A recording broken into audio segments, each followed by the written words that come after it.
मेरे हबीब आप फरमा दें कि मैं तुमसे दीन के बदले में कोई सवाल नहीं करता। तुम्हें दीन सिखाया, कहाँ से कहाँ तुम्हारा ईमानी कैफियत को पहुँचा दिया। इसका बदला मैं तुमसे नहीं चाहता। इल्लल मवद्दता फिल क़ुरबा, सिर्फ मैं अगर ख्वाहिशमंद हूँ, अगर चाहता हूँ तो मेरी कराबतदारों का ख्याल करना, उनसे मोहब्बत कर। हम आयशा फरमाती हैं सरकार ने एक चादर ली हुई थी। उस चादर मुबारक कमली के अंदर हज़रत इमाम हसन आए तो उनको भी अंदर दाखिल कर लिया। इमाम हुसैन आए, उनको भी दाखिल कर लिया। सुम्मा जात फातिमा तो रज़ियल्लाहु ताला अन्हा फ़अदख़लहा, हज़रत फातिमा आई, उनको भी दाखिल फरमा लिया। हज़रत अली तशरीफ़ लाए, उनको भी उसी चादर में दाखिल फरमा लिया। और वहाँ इरशाद क्या फरमा, इन्नमा युरीदुल्लाहु लियुज़हिबा अन्कुमुर रिजसा व अहलल बैती व युताहिरकुम तत्हीरा। या अल्लाह, ये मेरे अहले बैत है, इनको ऐसे पाक कर जैसे पाक करने का हक है। ये मुस्लिम की हदीस है 2424। काला रसूलुल्लाह सल्लल्लाहु अलैहि वसल्लम इन्नमा फातिमाता बदातुम मिन्नी, हज़रत फातिमा जो हैं मेरे जिगर का टुकड़ा है। यूज़नी मा अज़ाहा, जिसने इसको अजियत दी उसने मोहम्मद रसूलुल्लाह को अजियत दी। हजूर ने करीब की हज़रत फातिमा तो ज़हरा को, आखिरी अयाम थे, करीब फरमाकर कान में कुछ फरमाया तो आप रोने लगी। फिर कान करीब करके कुछ फरमाया तो आप मुस्कराने लगी। ये बुखारी की हदीस है 3511। अब उसके बाद हम आयशा कहती हैं मैं तजस्सुस में पड़ गई। पहले बात की तो रोने लगी, फिर बात की तो मुस्कराने लगी। बात क्या है? रोना मुस्कराना अलग कैफियतें। उसके बाद मैंने हज़रत फातिमा तो ज़हरा सलामुल्लाह अलैहा से पूछा क्या वजह थी। कहा आका ने फरमाया मैं तुमसे रुखसत हो जाऊंगा, जुदाई का वक्त आ गया। इस पर मैं रोने लगी। फिर हजूर ने मुझे करीब करके फरमाया फातिमा, अहले बैत में सबसे पहले तो मुझे मिलेगी। हजूर अकरम सल्लल्लाहु अलैहि वसल्लम ने फरमाया फातिमा तुझे खुशखबरी भी सुनाता हूं, तरदईना अन तकूनी सय्यदता निसाइल आलमीन, क्या तू राजी नहीं है कि तू जितनी जमाने की औरतें हैं सारों की सरदार है। हजूर ने फिर तकसीम निकाली, सय्यदता हाज़िहिल उम्मा, इस उम्मत की जितनी औरतें हैं उनकी भी आप सरदार हो। फिर तीसरे लफ्ज सुने, हजूर ने फरमाया सय्यदता निसाइल मोमिनीन, जितनी मोमिन औरतें हैं सारों की आप सरदार हो। हजूर अकरम सल्लल्लाहु अलैहि वसल्लम ने फरमाया जब हशर का दिन होगा, सारे लोग जमा होंगे, सूरज बिल्कुल करीब होगा और लोग पसीनों में, अपने पसीने में शराब हो, इतना पसीना निकलेगा कि किसी के पैर को टखनों तक, किसी के घुटनों तक, किसी की नाफ तक, किसी की पेट तक, किसी को सीने तक वो पसीना लपेटे होगा, किसी के कान की लू तक पसीने ने लपेटा होगा। अफरा तफरी और नफसी नफसी का आलम होगा। हर बंदा अपना अपना पुकार रहा होगा, नफसी नफसी कह रहा होगा, है मैं, बस मैं ही बच जाऊं, मैं ही बच जाऊं। इस मुकाम पर क्या होगा?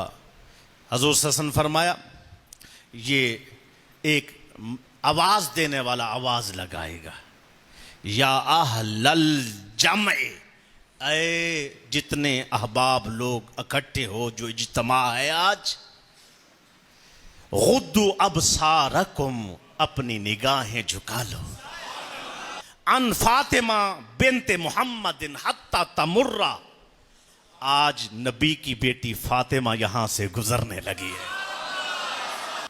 बड़े सगीर पाक व हिंद के मुहद्दिस गुजरे हैं, शाह मुहद्दिस देलवी रहमतुल्लाह। ऐसी शख्सियत कोई भी इनका इनकार नहीं करता। तमाम के शायख हैं, हदीस की खिदमत उनके जरिए से इस खित्ते में हुई है। आपसे पूछा गया, जब आप हदीस लेते हैं तो आप, हदीस का तो कायदा है कि रासिखुल अमल हो, सादिकुल कौल हो और सिक्का हो। आप क्या देखते हैं किसी रावी के लिए? आपने फरमाया, जब मैं किसी रावी से हदीस लेता हूं, कहते मैं रासिखुल अमल भी देखता हूं, सादिकुल कौल भी देखता हूं, सिक्का होना भी देखता हूं, लेकिन ये बाद में देखता हूं। पहले देखता हूं अहले बैत की मोहब्बत भी है कि नहीं। अगर अहले बैत की मोहब्बत है तो रासिखुल अमल कबूल है, सादिकुल कौल कबूल है, सिक्का होना कबूल है। लेकिन अगर अहले बैत की मोहब्बत से आ रही है तो कहते मैं उस हदीस को हाथ ही नहीं लगाता। इब्न हजर अस्कलानी से किसी ने पूछा, यजीद ताबईन के दौर में रहा है, क्या अगर कोई हदीस यजीद के जरिए से आगे आ जाए, क्या उसके बारे में आप क्या कहते? इब्न हजर अस्कलानी बहुत बड़ा इमाम है। आप फरमाने लगे, लैसा बिआलिन अन युरवा अन्हु, अल्लाह की इज्जत की कसम, नबी का फरमान यजीद के जरिए से आएगा तो मैं उसको काबिल ही नहीं समझता कि मैं अपने पास अपनी किताब में या हम तहरीर कर दें या आगे बयान कर दें, क्योंकि यजीद इस काबिल नहीं है कि उससे हदीस ली जाए। यजीद, मरवान, सुलेमान बिन अब्दुल मलिक, ये सुलेमान बिन अब्दुल मलिक हजरत अब्दुल्ला इब्ने उमर के पाए का आलिम था, बहुत बड़ा आलिम फाजिल। आप कहीं नहीं बता सकते, कुरान खोले, जितने मुफस्सिरीन आए हैं कहीं आप नहीं देखेंगे कि ये हदीस सुलेमान बिन अब्दुल मलिक से आई। क्यों? कि इनकी नफरत अहले बैत के साथ थी और बाद में मुहद्दिसीन और मुफस्सिरीन ने इनको इस काबिल ही नहीं समझा कि इनसे रिवायात ली जाए या इनसे कुरान की तफसीर पेश की जाए। आज के दौर में भी बहुत अच्छे आलिम दीन है हमारी अहले सुन्नत के, हम उनके जो है, हम अपने बुजुर्गों में से उनको मानते हैं, लेकिन मामला कुछ यूं हुआ कि उनसे खता हुई, गलती हुई और उस पर डट गए। अपनी गलती पे डटने की वजह से आज हमें उनके लिए बोलना पड़ गया, वरना हम उनको कायदीन में मानते। बहुत अच्छा काम कर रहे खत्म नबूवत के हवाले से, हर मौके पर उन्होंने बेहतरीन काम किए, लेकिन क्या है, इस मौके पर उनसे खता हुई जलाली साहब से और डट गए। अगर उन्होंने खता के कुछ माने किए हैं तो खता के माने मुकम्मल बताएं, खता कहते किसे, खता की फिर उन्होंने वजाहत करते बताया, खता का माना यह है, इमाम रागिब अस्फहानी रहमतुल्लाह ताला अलैह ने मुफरदात के अंदर लिखा है, वो खुद पेश कर रहे हैं कि इसका माना यह है कि खता का माना गलती नहीं है, खता का माना यह है कि एक चीज को ना जानने के बावजूद उसका इजहार कर देना। एक चीज का इल्म नहीं था और आगे जाकर उसका मुतालबा कर दिया, जब उनको इल्म हो गया तो वो पीछे हटाई, इसका माना खता था। ये माना भी लिखा हुआ है खता, यही माना उसके आगे भी लिखा हुआ है कि ये खता माना गलती भी है, खता माना गुनाह भी है, इसी मुफरदात के अंदर लिखा हुआ।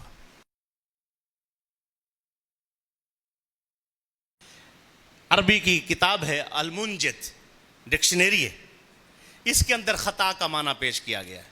अल-मुंजिद के अंदर खता का माना पेश किया गया गुनाह। अब ये कह रहे जी मैंने उससे मुराद गुनाह नहीं लिया, तो आपने वजाहत भी तो नहीं की ना।